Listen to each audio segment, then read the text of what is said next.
Okay, so let's talk about pain that is in the hand, the elbow, and the shoulder. Oftentimes you're experiencing this pain either because you have a desk job and you go to the doctor and they're like, okay, well, you have hand pain, you're gonna have to stretch out your hands, but you are stretching your hands and you're still experiencing a lot of pain. Same thing, elbow and the shoulder, and they're often telling you to actually rest. The problem is that oftentimes when you're experiencing this pain, the pain is actually just a symptom of an underlying issue. A lot of it actually stems from the neck and the thoracic spine, which is the area of where your rib cage sits. So this is going to be the ultimate guide to actually addressing shoulder, elbow, and hand pain. And these are the steps that you should be taking before actually working on your specific joints, whether it be the hand, the elbow, or the shoulder. And this is going to be independent of, in the event that you actually have a trauma to your elbow or a trauma to your hand or a trauma to your shoulder, we want to be able to make sure that we are clearing the neck first. And so hand, elbow, shoulder, this is the routine that I take a lot of my patients, and it actually results in them having really fast results and them going back to living their normal lives. So first up, the equipment that you're going to need is going to be a foam roller. If you don't have a foam roller, you can actually use anything that is cylindrical in shape. If you're a wine drinker, this is a great opportunity as well. The first stretch that you're actually going to be doing is going to be opening up your upper back, AKA your thoracic spine.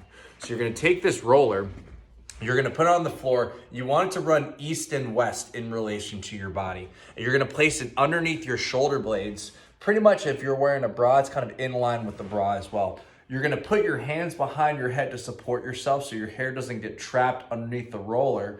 And then from here, you're gonna keep your butt down, you're gonna lean back, but you gotta keep those abs engaged, and you're gonna roll up and down. And what you're gonna notice, or you might even hear, is that there's gonna be a couple pops and cracks. Definitely let gravity kind of take you down as you keep your abs engaged, and we're gonna be opening up the rib cage. And this is particularly useful for people who work at a desk for a long period of time. You're gonna do that for about 2 minutes. If you're watching this video and trying to do it at the same time, go ahead and pause this video right now until you complete your 2-minute timer.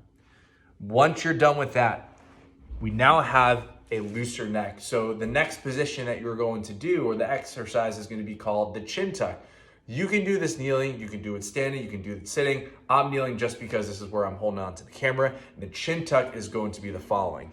You are going to be keeping your eyes even with the horizon, 0 degrees, and you are going to push your face back so you end up getting a nice double chin here. Okay, I'm gonna show you from the front. You're gonna go ahead and tuck your chin, still eyes even with the horizon, and you'll notice that my voice ends up sounding a little different because I end up kind of closing down on my windpipe. Looking at it from the side, you wanna think about doing this standing up or sitting.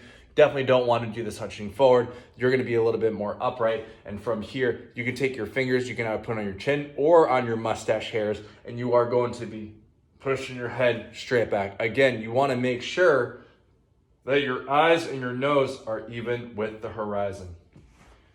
You can do this either being more upright, or you can also do this laying on the ground. And if you're laying on the ground and it's a little bit harder, you can lay on the ground and you're gonna try to feel the space between the floor and the back of your neck.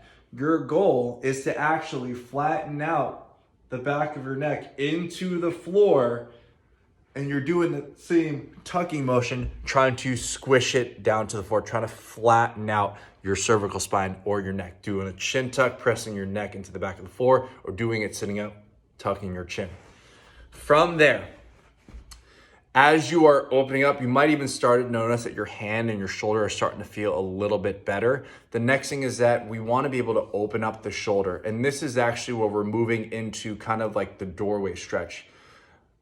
I don't have a doorway right here, but I want you to imagine that there's a doorway here, there's a door frame, and here's the open spot. So if I'm having shoulder pain or arm pain or wrist pain, I want to be able to put my hand up against the wall. The angle is I want to make it so that my shoulder is pretty much at the same level as my elbow. If I go down like this, I'm not going to get that much of a stretch. It's going to be more of a crank. You're going to have your elbow out to the side, door frame. You're going to press your chest on through. What it looks like from the side is as you press your chest on through, you're going to feel a nice stretch right here in the front of your chest, AKA your pec. What you don't want to do is you don't want to do this, because that's actually going to crank on your neck and shoulder. You want to think pushing your chest forward, and you're going to feel a nice stretch. What's going to be very important as you're in this position, you're going to take 5 deep breaths, and you're going to release. Deep stretch, 5 deep breaths, and release. If you start to feel a pull in your hand, make a fist, loosen up those nerves, get yourself a nice little stretch, and then release. So then that way you can open up the shoulder. You do the rolling out of your upper back, you do the chin tuck, you do the chest opener. A good percentage of you who are dealing with shoulder, elbow, and hand pain, you're gonna start to notice a huge difference in regards to how you feel. This is a great way to open things up. Bringing your face down to the floor is going to put a lot of stress on your neck, which can irritate the nerves and cause a whole bunch of issues. So if you do this 2 to 3 times a day and be aware of your posture throughout the day, you'll notice a huge improvement. Let me know how it goes.